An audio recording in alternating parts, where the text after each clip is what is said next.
Hi, my name's Kelly Phones. I'm an educator here at Montavilla Sewing Centers located in the Portland, Oregon area. Today we're going to be working with the Janome Memory Craft 9450. And we're going to be talking about what you see on this computer screen. This computer screen is your navigation center. Just about everything you need to make this machine do what you want, you're going to find in here. Now, we're going to start kind of at the top and work our way down. First button you're going to see is one of my favorite things. And what this does, I call it the pivot button. It drops your needle and raises your foot a smidge. Now, when you're just sewing regularly, and you're just sewing along, your needle's going to stop down in the fabric because that's how I have it set up in my settings, but my foot's going to stay down. So if I'm doing work with applique, or I'm sewing on a curve, or I'm wanting to pivot around a corner, I'm going to have to raise that foot so I can do that. If, however, I turn on my pivot button and I'm sewing along, when I get down to this corner and I pause, look what happens. My foot raises a smidge. So I can just turn that corner. I don't even have to drop my foot. It's just going to keep sewing. So as you can see, this is really, really handy. Generally, the first thing I like to do is turn that button on when I sit down with this machine. However, if you have this turned on, you can't use a twin needle. So the next button over, you have to turn this off, and you can activate your twin needle button.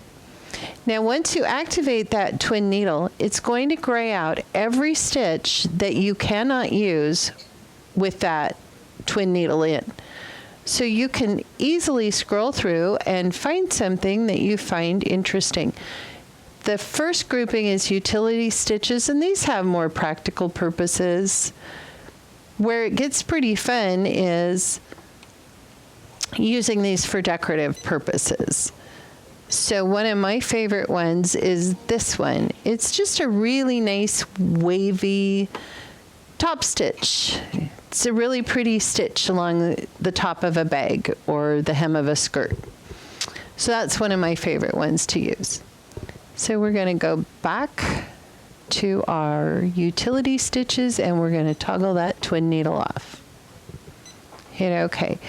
Now this button here activates your dual feed system. It's called your AccuFeed system, and we're going to be talking a lot more about this in a future segment that's all about the AccuFeed system and how you use it.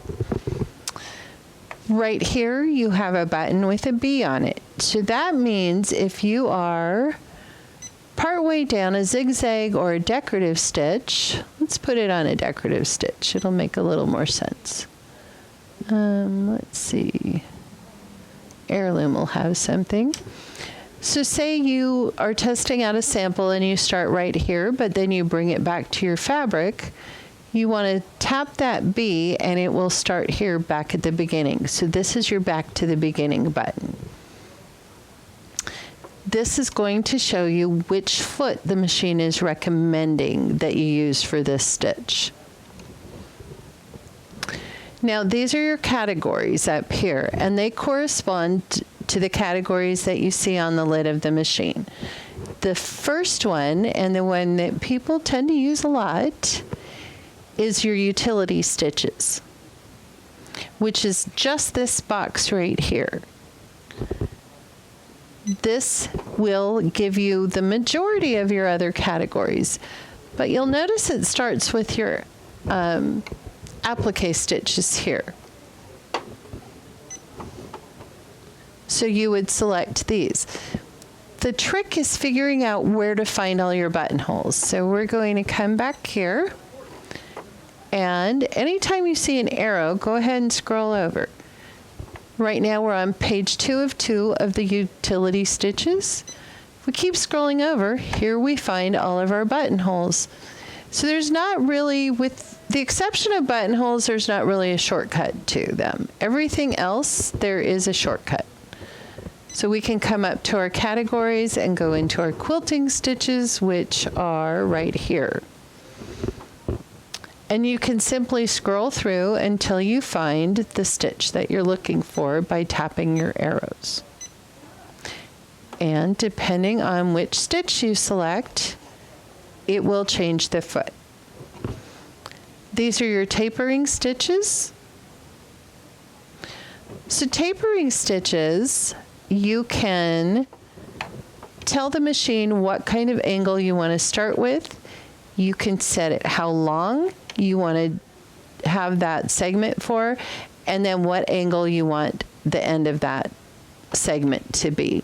So it's really neat. You can do little boxes and things like that. I may actually do a little video on that. Let me know if you guys want to see one. Your next button is your alphabet. And we'll be talking more about that in stitch sequencing. This is t-shirt, and it's not directions on how to make a t-shirt exactly, but it does group a lot of your stitches into specific techniques. So if you are seaming, just sewing thread together, and you are using a stretch or woven fabric, a knit, and you're doing a heavy knit like sweatshirt fabric, it's going to set up the stitch for you, and it's going to give you a recommended width and length. Now this arrow here, if you expand that, you still have your adjustment for your width and your length, but here you're also going to find adjustment for your tension as well as the amount of pressure on your presser foot. So depending on how your fabric is feeding through your machine, you may want to adjust that a little bit. If you've changed it all up and you've tried it out and you don't like that and you don't like that, so you've changed a lot of these settings, you can just tap default, DFT, and it will go back to the factory default. Now this is your favorite stitch function, so you can customize and save your favorite stitches. You're done with your techniques. Be sure to check out this section because you have a whole lot of options in here. So if I want to sew on a button, I'm just going to tap that, and the machine's going to set up everything for me to sew on a button. It's a terrific shortcut, and you're telling the machine to set things up a little bit differently. You're going to get the best performance if you use whatever techniques are located in this section of the machine.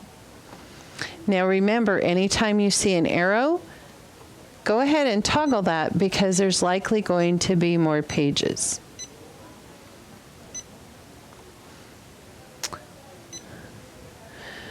So hopefully this little video has shown you the basics of navigating around in your machine.